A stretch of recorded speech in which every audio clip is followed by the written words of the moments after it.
Nasamsam ang 4 na hindi lisensyadong baril ng mga otoridad habang isang 53 anyos na lalaki ang naaresto sa isinagawang search warrant operation sa barangay Digmala, Bungabo, Nueva Ecija noong Hulyo 2. Pinangunahan ng Police Regional Office 3 o PRO3 sa pakikipagtulungan ng Criminal Investigation and Detention Group o CIDG Nueva Ecija, Nueva Ecija Police Provincial Office o NEPO at Bungabon Municipal Police Station ang operasyon bilang bahagi ng pinaigting na kampanya laban sa mga loose firearms sa rehiyon. Nakumpiska sa operasyon ng 4 na iba't ibang uri ng baril na kinabibilangan ng isang caliber 45 pistol, isang caliber 40 pistol, isang caliber 357 pistol at isang caliber 38 pistol.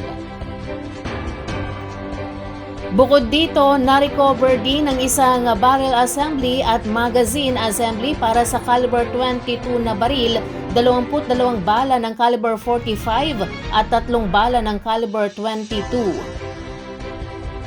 Isinagawa ang operasyon sa bisa ng search warrant number 2026-30 na inilabas ng Regional Trial Court Branch 111 Tarlac City. Matapos ang operasyon, dinala sa kustudiya ng Bungabon Municipal Police Station ang suspect habang inihahanda ang kasong paglabag sa Republic Act No. 10591 o ang Comprehensive Firearms and Ammunition Regulation Act. Samantala, ang lahat ng nakumpiskang baril, mga piyesa at iba pang ebidensya ay isinailalim sa kustudiya ng Regional Special Operations Group, Regional Intelligence Division 3 o RSOG, RID3 para sa tamang pagproseso at disposisyon. Patuloy namang pinapaalalahanan ng PRO3 ang publiko na makiisa sa kampanya laban sa ilegal na pag-iingat ng mga baril upang mapanatili ang kapayapaan at seguridad sa mga komunidad.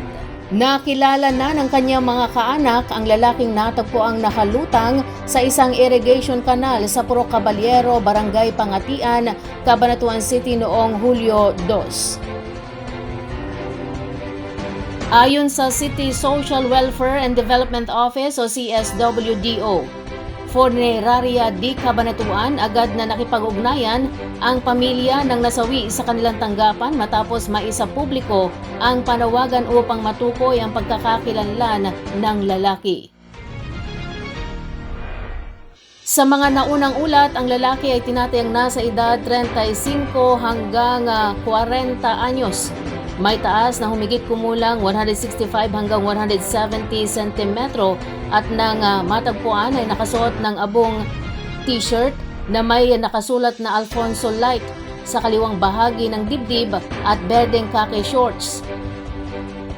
Matapos makumpirma ang kanyang pagkakakilanlan, nakuha na ng kanyang mga kaanak ang labi mula sa pangalaga ng City Social Welfare and Development Office, Funeraria di Cabanatuan upang maihanda ang nararapat na burol at libing. Nagpasalamat naman ang CSWDO sa lahat ng nakiisa at nagbahagi ng kanilang panawagan sa iba't ibang social media platforms na naging daan upang mabilis na matukoy ang pagkakakilanlan ng nasawi at maipalam ito sa kanyang pamilya. Samantala, nagpapatuloy ang isinasagawang imbestigasyon ng mga kinaukulang otoridad upang matukoy ang buong pangyayari at sanhi ng pagkamatay ng lalaki.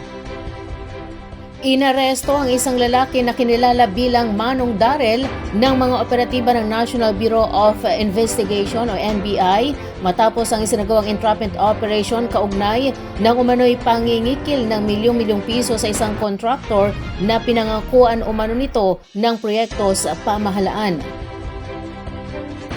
Ayon sa NBI, isinagawa ang operasyon matapos makatanggap ng reklamo mula sa isang contractor na nagsabing hiningan siya ng suspect ng malaking halaga kapalit ng pangakong pagkakaloob ng proyekto sa gobyerno dahil dito ikinasa ng mga otoridad ang entrapment operation na nagresulta sa pagkakaaresto ng suspect. Sa kasagsagan ng operasyon, nadiskubre rin umano ng mga operatibang ilang hindi lisensyadong baril na nasa pag-iingat nito at ng ilan sa kanyang mga tauhan. Dahil dito bukod sa reklamong may kaugnayan sa umano'y panloloko, nahaharap din siya sa kasong paglabag sa batas ukol sa ilegal na pag-iingat ng mga baril. Ayon pa sa investigasyon ng NBI, sinisilip din ang umano'y paggamit ng suspek ng pondong nakalap mula sa kanyang mga nabiktima upang pondohan ang pamamahagi ng mga gulay at solar lights sa iba't ibang lugar.